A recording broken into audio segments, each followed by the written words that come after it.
உங்க ஸ்டார் யாரு தெரியுமா?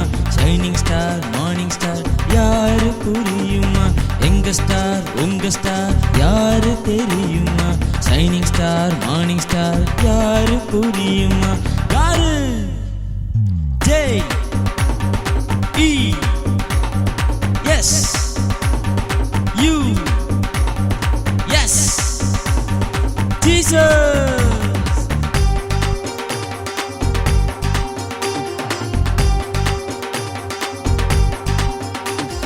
நானே வழி சத்தியம் என்று சொன்னார், உன்னை விட்டு விலக மாட்டேன் என்றார். நானே வழி சத்தியம் என்று சொன்னார், உன்னை விட்டு விலக மாட்டேன் என்றார்.